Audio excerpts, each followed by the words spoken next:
Olá, aluno, tudo bem? Agora nós iremos dar início a um assunto denominado flexão verbal. Tiago, o que significa flexão verbal, afinal de contas, Tiago?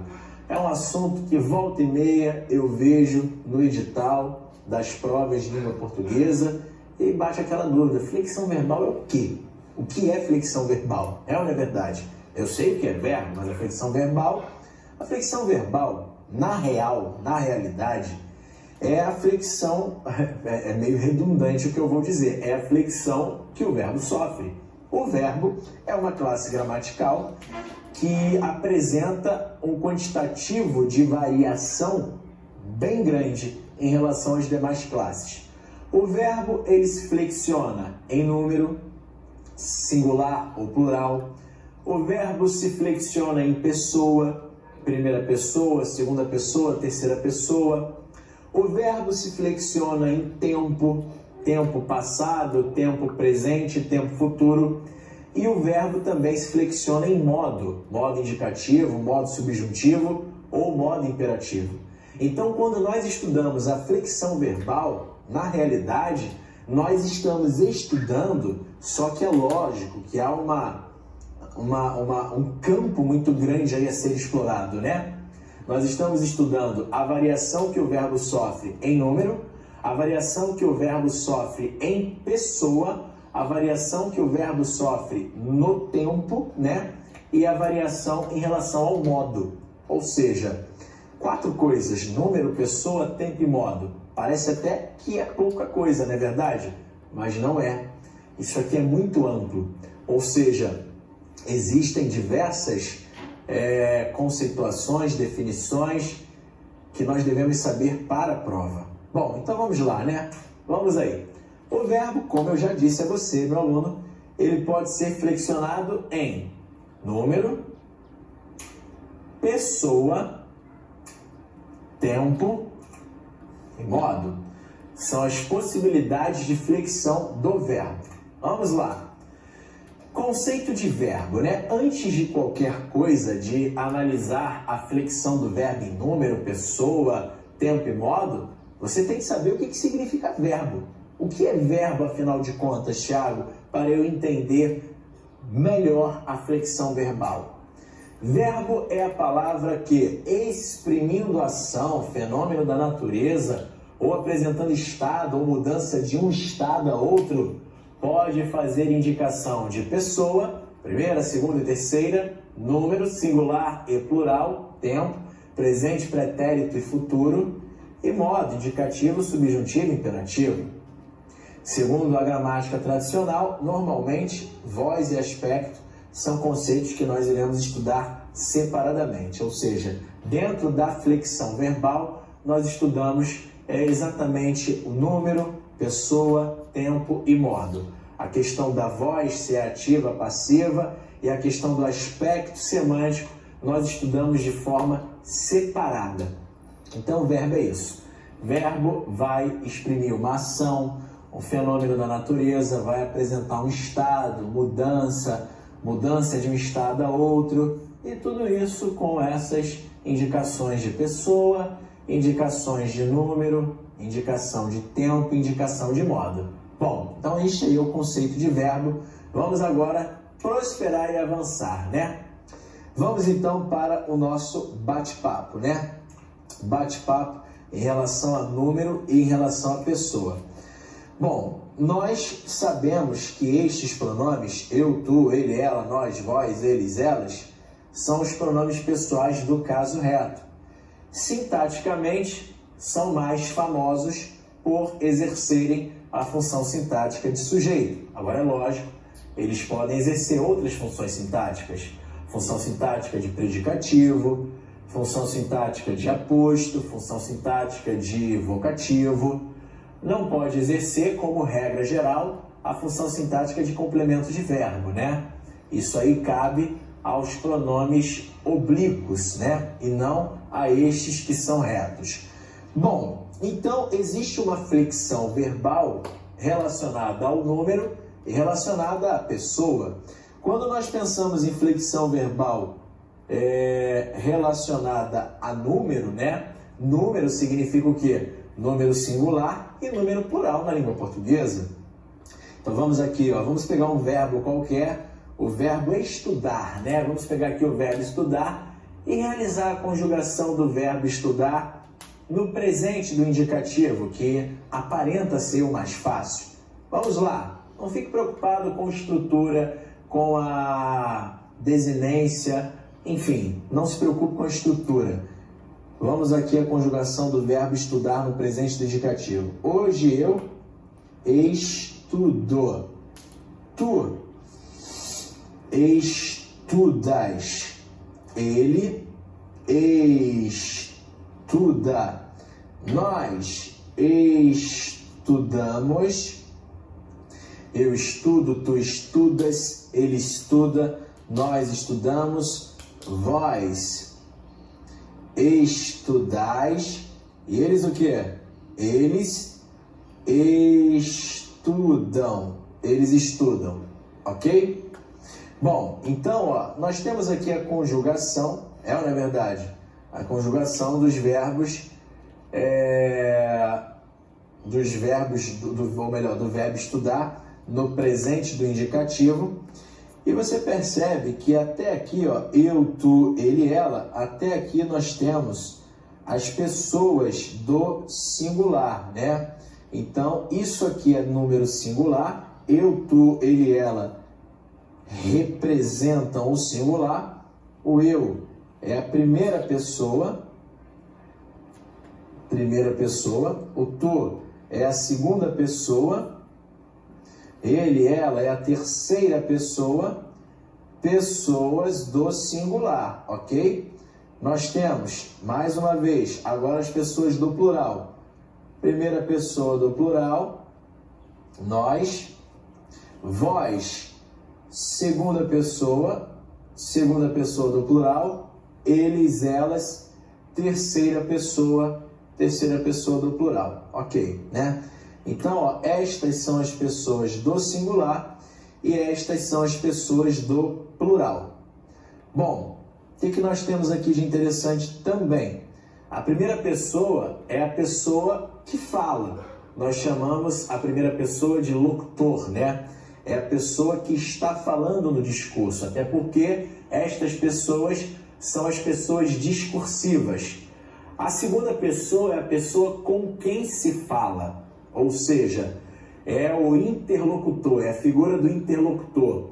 E a terceira pessoa, seja do singular ou do plural, não importa, é a pessoa de quem se fala, ou aquilo de quem se fala. Como nós estamos falando em pessoa, a pessoa de quem se fala.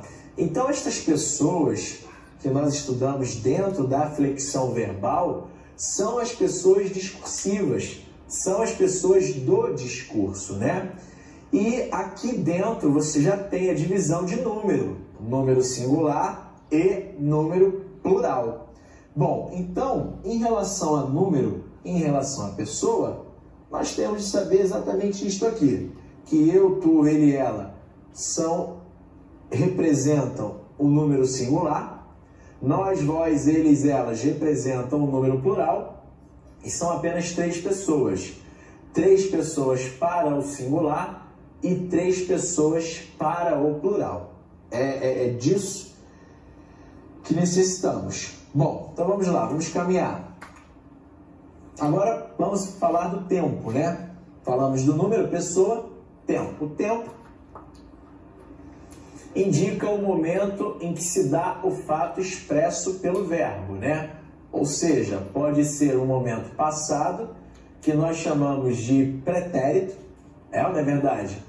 Pode ser um momento presente e ainda pode ser um momento futuro. Então, a flexão relacionada a tempo, que vai indicar o momento em que o fato expresso pelo verbo ocorreu, pode ser passado, que nós já estamos acostumados, habituados a chamar de pretérito. Pode ser presente e pode ser futuro, ok? Em relação ao modo, o que nós temos a dizer em relação ao modo, né? A flexão verbal voltada para o modo. Bom, o modo representa a maneira como a ação foi expressa. E aí, quais são os modos que nós temos na nossa língua? O modo indicativo, o modo subjuntivo e o modo imperativo. Cada modo expressando uma maneira, uma forma diferente. O indicativo, em regra, o indicativo, ele transmite certeza, fato, assim como o subjuntivo, em regra, transmite a dúvida, a hipótese, e o imperativo, nós temos a ideia para o imperativo de ordem, né? Ordem, pedido,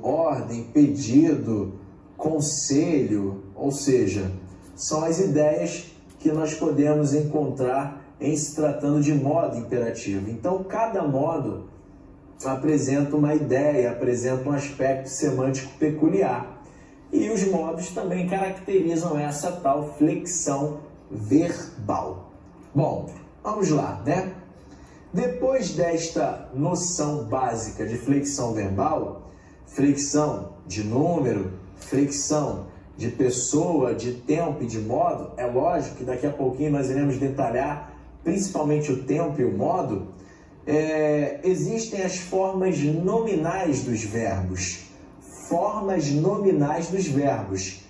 Por que as formas nominais dos verbos recebem o nome de formas nominais? Vamos lá, quais são as formas nominais que nós temos? Infinitivo, gerúndio e particípio. Eles recebem este nome de formas nominais dos verbos porque, além de atuarem como verbos, eles também podem atuar como nomes, substantivo, adjetivo ou advérbio. Ou seja, deixa de ser verbo e passa a ser um nome no respectivo contexto. Observe aqui, ó, o infinitivo, o gerúndio e o particípio representam as formas nominais dos verbos. Isso porque, apesar de verbos, podem ter comportamentos nominais. Quais são os nomes da língua portuguesa? Substantivo, adjetivo e advérbio. O infinitivo. Vamos tratar primeiramente do infinitivo, né? O infinitivo ele pode se transformar ou se comportar em substantivo, né? Pode se transformar em substantivo. Vamos observar aqui o exemplo, ó. Quando eu leio o andar da bailarina é belo, poxa vida, olha aqui o andar, né? Andar, estrutura de infinitivo, mas neste contexto ele deixou de ser verbo e passou a ser um substantivo. Observe aqui o artigo com a sua força substantivadora. Então é forma nominal. Ele se transformou em nome ou vai se comportar como um nome. Neste caso ele se transformou em nome mesmo, né? Bom, além de saber disso, que o infinitivo ele pode se transformar em um substantivo ou se comportar como um substantivo, vamos estudar os principais empregos do infinitivo. Eu já sei que o infinitivo é uma forma nominal, ok, já estou ciente disso. Mas quais são os principais empregos desse infinitivo, Tiago? Infinitivo, só para trazer a memória em relação à estrutura, são aquelas terminações R, AR, ER e R. Cantar, vender e partir. Existe o infinitivo impessoal e existe o infinitivo pessoal, aquele que apresenta uma pessoa específica e que inclusive é conjugado, né? Bom, daqui a pouquinho até falaremos mais do infinitivo pessoal quando fizermos a distinção com o futuro do subjuntivo, mas não é o momento não. Vamos aqui aos empregos do infinitivo. A primeira situação diz assim, ó, o infinitivo, ele não varia quando usado de forma genérica, sem sujeito específico. Exemplo, Tiago, quando eu leio amar é lindo, observe que ali nós estamos diante do verbo, nós estamos diante do infinitivo amar, não é verdade? Pois é, e não existe a possibilidade deste infinitivo flexionar. Ele não pode sofrer flexão. Não se esqueça de que nós estamos estudando flexão verbal. E isto tem a ver com a matéria. ele não vai ser flexionado. E por que este infinitivo não vai ser flexionado? Porque ele está sendo empregado de forma genérica, sem um sujeito específico. Então, ó, amar é lindo. Não existe a possibilidade dele ser flexionado. Temos ainda, não varia quando apresenta valor imperativo. O infinitivo também pode apresentar um valor imperativo. Aquela ideia da ordem, pedido, conselho. O imperativo é mais famoso, sem dúvida alguma, pela ordem, né? E quando o infinitivo estiver com este valor imperativo, ele também não vai variar, ou seja, ele também não será flexionado, não vai haver uma flexão. Exemplo, avançar, tropa. Repare que o avançar é o infinitivo. E aqui está com um valor imperativo bem forte, não é verdade? É uma ordem aí que está sendo dada para a tropa, não é uma sugestão, não é um conselho amigo. A ideia base do raciocínio é a ordem, né? Algum superior dando esta ordem. Então não existe a possibilidade de este infinitivo aqui sofrer flexão, sofrer variação, pois ele está com valor imperativo. Temos ainda, não varia quando ligado a substantivos e adjetivos por meio de preposição. Então não se esqueça, o infinitivo também não irá ser flexionado, não irá variar quando ele estiver ligado a substantivos e adjetivos por meio de preposição. Exemplo, Tiago, matéria fácil de compreender. Repare que fácil aqui, ó, é um adjetivo, é ou não é? E nós temos aqui a preposição de e na sequência o infinitivo. Então nós temos um infinitivo que está ligado a um adjetivo por meio de uma preposição. Este infinitivo não irá variar, ele não pode sofrer variação. Por que que não pode variar? Por que que não pode sofrer variação? Porque a regra diz, quando nós virmos um infinitivo ligado a um substantivo e a um adjetivo por meio de preposição, ele não sofre variação, isto é, ele não sofre flexão. Tudo bem, meu aluno? Continuemos. Quarta situação, nós temos aí, ó, quando o infinitivo é o verbo principal de uma locução verbal, a norma culta estabelece que ele não se flexione. Não haverá uma flexão verbal. Entretanto, se o infinitivo se distanciar do seu auxiliar, ou se o seu auxiliar se omitir, poderá ocorrer a flexão. A flexão, o que nós estamos estudando? Flexão verbal. Então, isto tem a ver com flexão verbal? Claro que tem, meu aluno. Poderá ocorrer a flexão desse infinitivo. Olha só que interessante, meu aluno. Eu tenho certeza de que até este momento você aprendeu, você ouviu que o verbo principal de locução verbal não varia, não é verdade?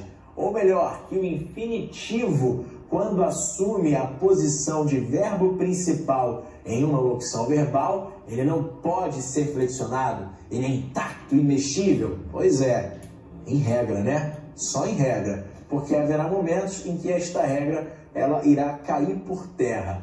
É lógico que, como eu disse aqui, ó, a norma culta estabelece que ele não se flexione, pois esta é a regra geral, via de regra. Mas, quando uma locução verbal apresenta o verbo principal distante do seu verbo auxiliar, este principal, que está no infinitivo, poderá, eu disse poderá e ainda coloquei em negrito, hein? Poderá. Não estou dizendo que deverá, é uma faculdade, é uma possibilidade, poderá ir para o plural.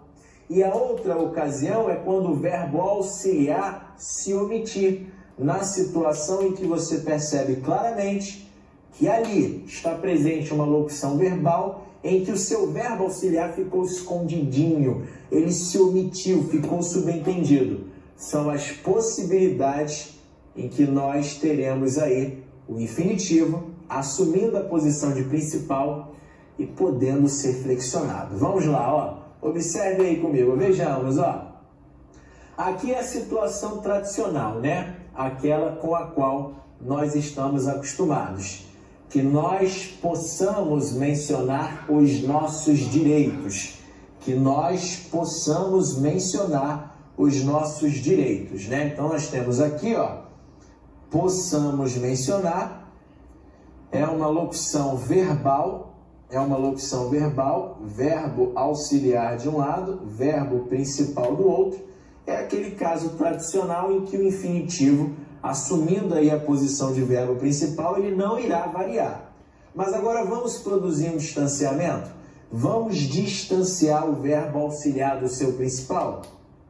Vamos lá. Olha só que interessante, ó. Que nós possamos, de agora em diante, talvez sempre, mesmo com todas as restrições do mundo, mencionarmos ou mencionar os nossos direitos. Meu aluno, esta informação é quente, é uma informação boa. Estou até pulando aqui da cadeira, né? Então, observe aqui, ó.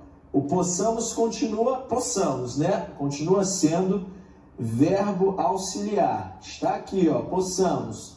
Aí, ó, enchição de linguiça. Cadê? Cadê, Thiago? Olha aqui, ó, enchição de linguiça começou. Vou marcar aqui de amarelinho, ó. Olha a enchição de linguiça aqui, ó. Tudo isso aqui, enchição de linguiça, não serve para nada.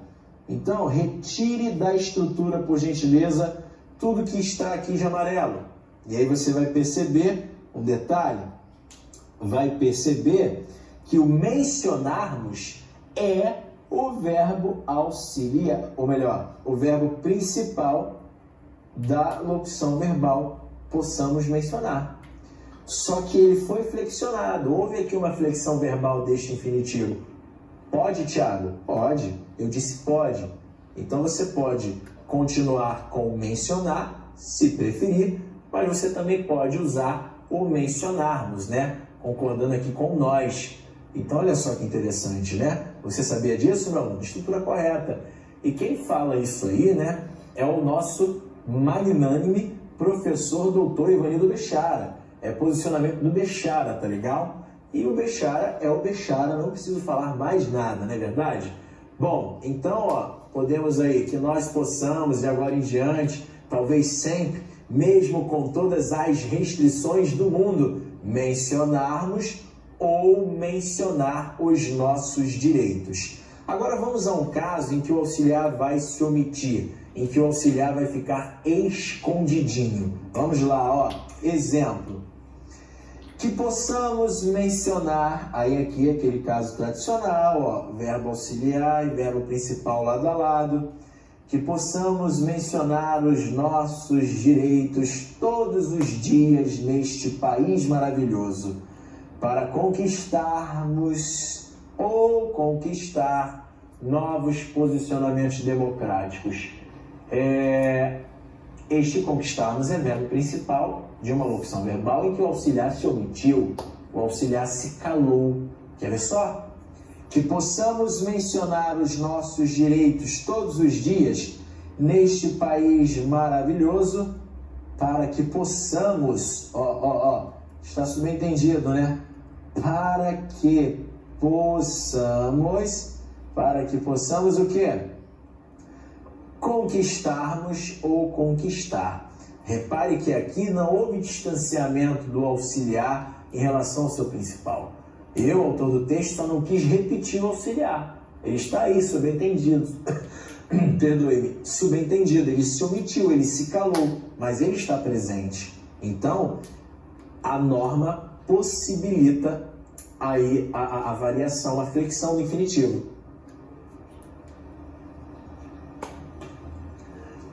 As duas estruturas estão corretíssimas. As duas estruturas, elas estão corretas, elas são possíveis, né? Bom, quinto caso em relação ao infinitivo, ó, quando o infinitivo está fora de uma locução verbal, a flexão só é obrigatória quando o sujeito está claramente expresso, hein? É interessante esta. Então, ó, vai flexionar ou não vai flexionar o infinitivo? Fora de uma locução verbal, só vai flexionar Quando? Quando o sujeito está claramente expresso. Vamos aí a exemplos e aí você vai entender melhor. Os alunos vieram aqui para estudar. Repare que o estudar, que é o infinitivo, ele está fora de uma locução verbal. E o sujeito do estudar, ele não está claramente expresso na oração em que o próprio infinitivo se encontra. É lógico que você sabe quem é que vai estudar, são os alunos. É um sujeito determinado pelo contexto. Mas para haver obrigatoriedade na flexão, o sujeito tem de estar expresso, explícito, grafado, escrito na oração em que se encontra o infinitivo. E não está, ó. Então os alunos vieram aqui para estudar. Não é obrigatória a flexão. Se ela não é obrigatória, ela é o quê? Facultada. Então, ó, eu posso, se eu quiser, dizer também: os alunos vieram aqui para estudarem. Então, de um lado você tem o estudar, do outro lado você tem o estudarem. Não há obrigatoriedade para flexão. Por quê, Tiago? Porque o sujeito não está expresso na oração em que se encontra o infinitivo. Observe aqui, ó, primeira oração. Os alunos vieram aqui, segunda, para estudar.